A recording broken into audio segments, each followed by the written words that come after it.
সকলকে স্বাগতম জানাচ্ছি বাংলাভিউ সরাসরি সম্প্রচারে। স্টুডিও থেকে আপনাদের সাথে যুক্ত হয়েছি আমি শ্রাবণী তালুকদার। আপনাদেরকে জানিয়ে দেওয়ার চেষ্টা করব আমাদের হাতে থাকা এবারের আপডেট। সর্বশেষ আপডেট সবার আগে পেতে যুক্ত থাকুন বাংলাভিউয়ের সঙ্গে এবং আপনার ভালো লাগা, খারাপ লাগা বা যে কোনো ধরনের পরামর্শ জানিয়ে দিতে পারেন কমেন্ট বক্সে। এবং ইউটিউবে দেখে থাকলে অবশ্যই চ্যানেলটি সাবস্ক্রাইব করুন এবং পরবর্তী ভিডিও পেতে বেল আইকনটি ক্লিক করে রাখুন। সিলেটের রাস্তায় এমনিতেই যানজট লেগে থাকে। রাস্তার খোঁড়াখুঁড়ি এবং রাস্তার কাজ চলার কারণে প্রায়শই জ্যামে পড়তে হয় সিলেট নগরীর বাসিন্দাদেরকে। আর ইফতারের ঠিক আগ মুহূর্তে এই যানজটটা যেন আরও বেড়ে যায় এবং এই জন্য যন্ত্রণায় পড়তে হয় রোজাদারদের। নগরবাসীকে যানজটে আটকে থাকতে হয় দীর্ঘ সময়। আধা ঘন্টার পথ যেতে প্রায় 1 ঘন্টা থেকে 50 মিনিট লেগে যাচ্ছে। যানজটে আটকা পড়ে অনেকে ইফতার করতে হয় রাস্তায়। সংশ্লিষ্টরা বলছেন, ইফতারের আগে ঘরমুখ মানুষের জন্য রাস্তায় গাড়ির চাপ বেড়ে যায়।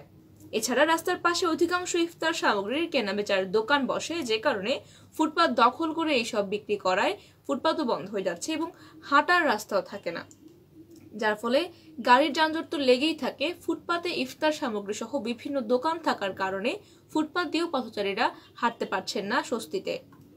রোজার মাসে অফিস বা দিনের কাজ সবাই শেষ করে সময় মতন ঘরে ফিরতে চান। পরিবারের সঙ্গে অনেকেই করতে চান ইফতার, সেজন্য একটু তাড়াহুড়োই থাকে। কেউ বা রিক্সা করে, কেউ সিএনজি অটোরিক্সা বা রাইড শেয়ারিং করে গন্তব্যের দিকে ছুটে যান, কিন্তু সবকিছুর জন্য থমকে দাঁড়ায় যানজটের কবলে।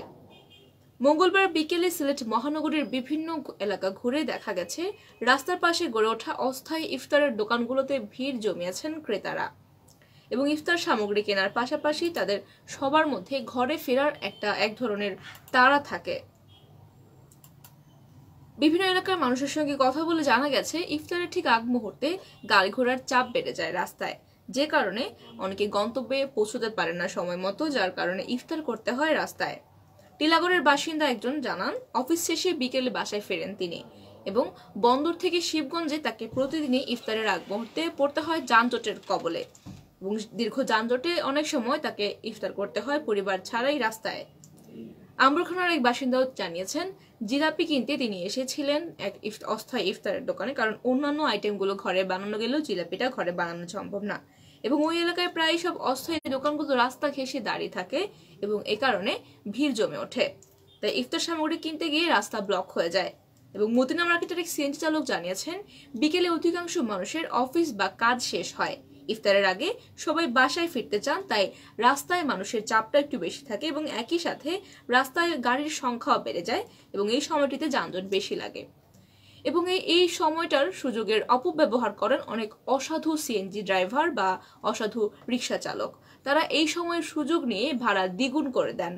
অনেকের সাথে কথা বলে জানা গেছে যে এই সময়টাতে ঘরে ফেরার তাড়া থাকে, তাই ঘরমুখ মানুষকে তারা কবজা করে ফেলেন এক ধরনের এবং 10 টাকার ভাড়া 20 টাকা এবং 20 টাকার ভাড়া 40 টাকা নিয়ে তারা এই সময়টাতে বিভিন্ন অজুহাত দেখিয়ে দ্বিগুণ ভাড়া বা 3 গুণ ভাড়া নিয়ে নিচ্ছেন যাত্রীদের কাছ থেকে। তাছাড়া দায়িত্বরত ট্রাফিক পুলিশদের সঙ্গে কথা বলে জানা গেছে, ইফতারের জন্য সবারই বাসায় ফেরার তাড়া থাকে। রিক্সা এবং পথচারীদের পারাপারের জন্য অন্য গাড়িগুলো ধীর গতিতে চলে এবং সিগন্যাল ছাড়লেও রিক্সা এবং পথচারীদের চলাচলের কারণে যানবাহন চলাচল বাধাগ্রস্ত হয় এবং তখনই যানজট লাগে। ফলে ইফতারের আগে সময় মতন অনেকেই বাসায় পৌঁছতে পারেন না, অনেকেই আবার রিক্সা বা গাড়ি থেকে নেমে হেঁটে হেঁটে বাসায় যেতেও দেখা যায়। সুপ্রিয় দর্শক শ্রোতা, এই ছিল আমাদের হাতে থাকা এবারের আপডেট। এতক্ষণ যারা সঙ্গে ছিলেন সকলকে অসংখ্য ধন্যবাদ। পরবর্তী আপডেট পেতে যুক্ত থাকুন বাংলাভিউয়ের সঙ্গে।